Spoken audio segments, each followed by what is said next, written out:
It's Fantasy Football Championship week, and we got some injuries to look at. And Chuba Hubbard just went to the IR.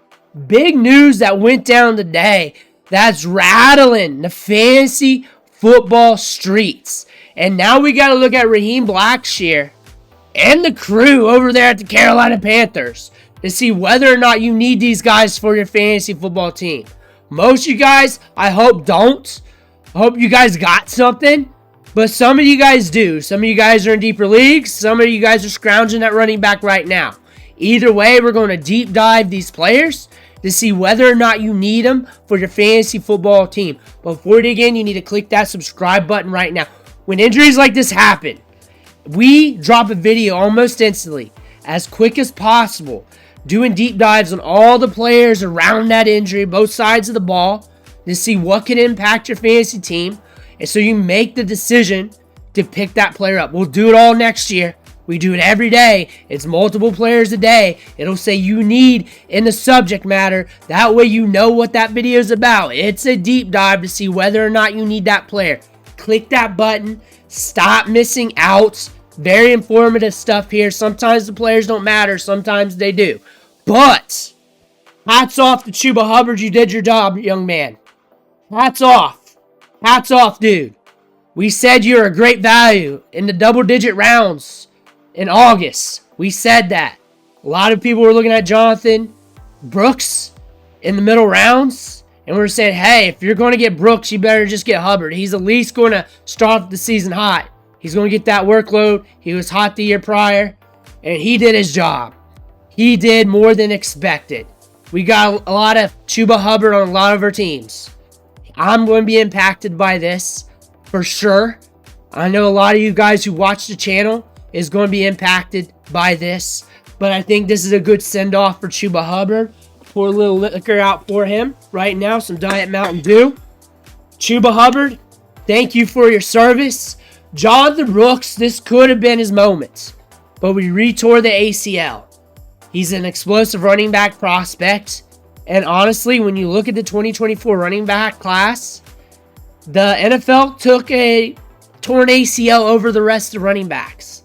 That's what you can say about this running back class. That's also a testament to Jonathan Brooks' talent. However, we shall see for next year. This might be more for 2026. That being said, we'll pay attention to him for next year. Raheem Blackshear enters the chat. There's not much known about this guy. A lot of people are scrambling to figure out this backfield. And I'm looking at these running backs objectively from what I've known from watching all these players, studying high school recruiting, studying the NFL draft, college football, and all that. That's why I can really come at you quickly with a video, because I don't stop. And you know this with high school recruiting. I lay it all down here with the videos.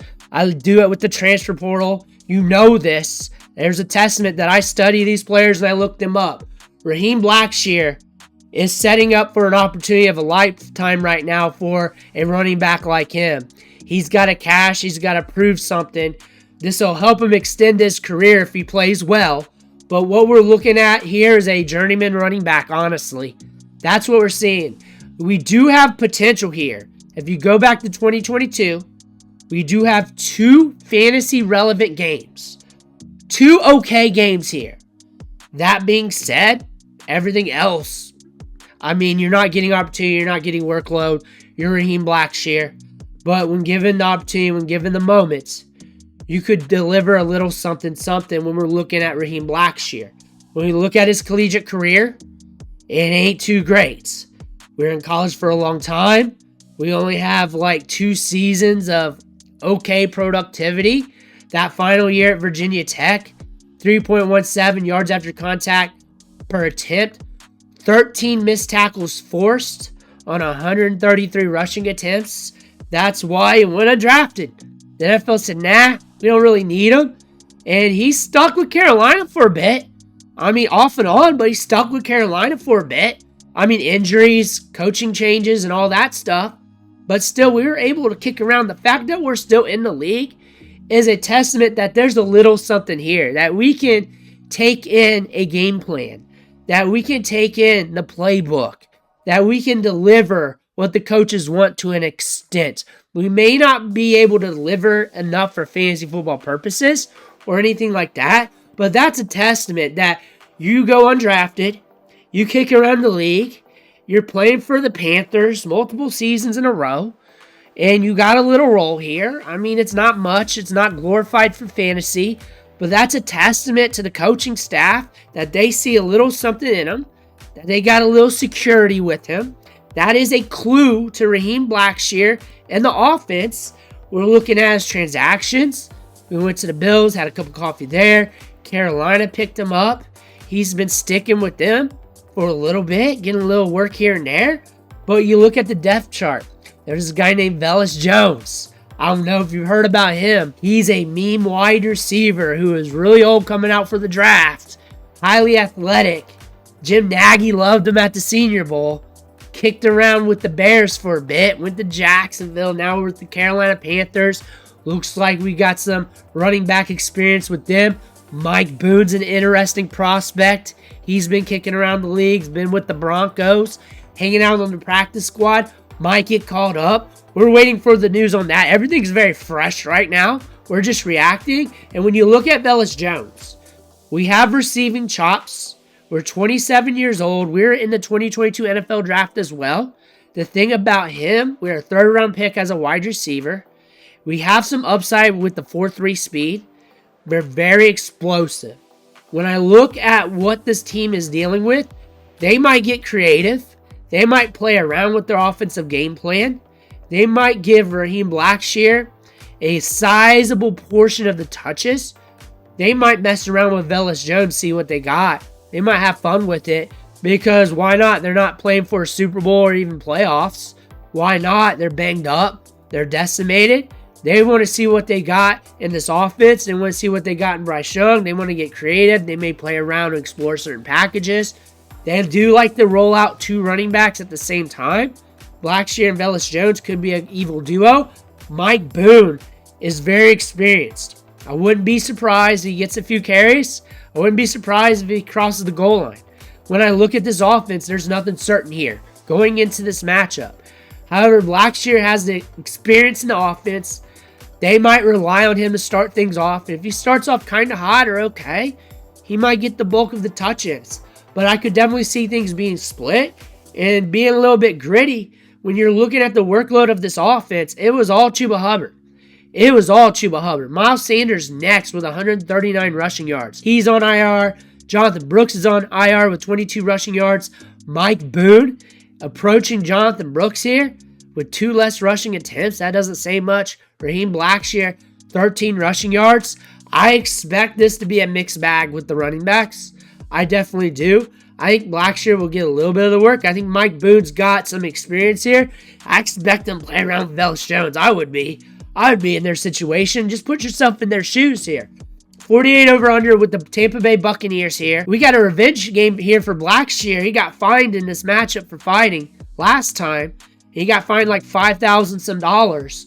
That being said, Tampa Bay Buccaneers, look at like the last, I think, 5 games here. 8.1 PPR fantasy points to Dowdle, 4.2 to Vital, 10.9 to Sincere McCormick, 7.1 to Jonathan Brooks, 11 points to Tyrone Tracy. They have been on a good string against the run here. I don't know if you can really trust this. I think when I look at these running backs, I think you're looking at Blackshear at the top of the depth chart as a touch merchant that's not safe for 10 touches. He might get to 10 and you're hoping you cross the goal line. I think you're just pulling strings here with the one you like the best.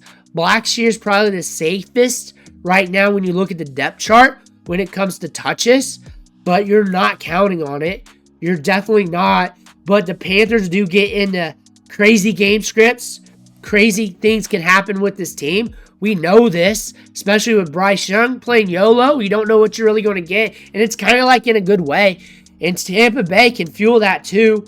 Vegas is saying that could potentially happen. They're saying, hey, this game could go crazy.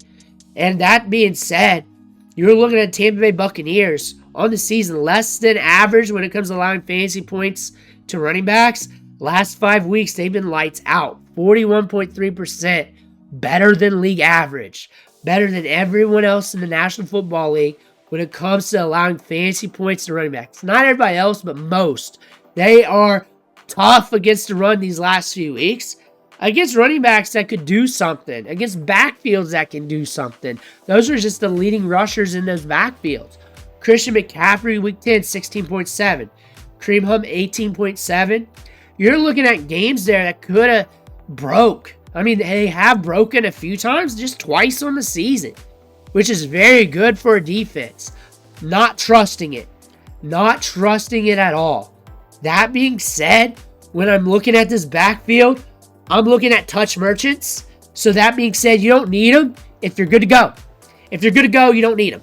If you're good to go, you got depth at running back, which I've been saying, get depth at running back this whole season. That's why we did so many you need videos when the waiver wire was dry on all these backup running backs who's got upside, who are getting touches that you can gamble on. That's why we did this throughout the season, so you're ready for this moment right here. Because this moment was going to happen. That being said, if you need him, you're hurt. You're hurt. You're not in a good position. And you need a touch merchant. He's a touch merchant. Blackshear's a touch merchant who's going to get touches that you're hoping crosses the goal line. And I'm not 100% trusting it because if I was in Canales' shoes right now, I'd be playing around with these running backs. I'd be playing around series to series. I'd be rolling out 2 running backs at a time. I'd be distributing things out. I'd be messing around with my game plan a little bit now that I'm rocked up a little bit. And you're probably got certain packages where these running backs are functional with, and you're just going to have to explore things out in game. So things are going to be very in game right now with these running backs. However, touch merchants can accidentally score touchdowns. So if you're in a space where you can get an accidental touchdown and it can help you out, you're hurting that bad, there you go. When I look at the running back rankings, I'm not even looking at them. I can get a feel for you. I can get a feel for you with how I feel off my gut. It's down there a ways, and he's in touch merchant category. A touch merchant category is with the slew of running backs who are getting the opportunity to get 10 touches or more, and you're just hoping they cross the goal line or something breaks loose. That's what you're hoping for. That's what you're looking at. And that could happen. And that could definitely happen. That's why it's not a call, yay or nay. You just categorize it, and you know what it is, and you know what your odds are. You look at what you got, how many touch merchants you got, how many good running backs you got, and you make your play. That's how it is. It's really how you probably should be looking at it and saying, is this guy a start? Is this guy a sit? Is this guy a touch merchant? Is this guy getting enough touches where I can get accidental fantasy points? Or is this guy not getting enough workload to where he's super risky? Or is this guy a good running back who's stable, getting production, and we look at the matchups and we go from there? Touch merchant category, when I look at him and I look at touch merchants in general, if I see a trend line of him getting 10 plus touches a game, I would say he's hitting for you 1 out of 3 or 4 games. But that's not certain going into this matchup, especially when I said what I said when I put myself in Canales' shoes here with the packages. I look for him to have good odds of getting good touches, but not 100% certain. Let me know what you're doing with him in the comments below. Make sure to hit that subscribe button on the way out. Thank you for watching. Catch you on the next video.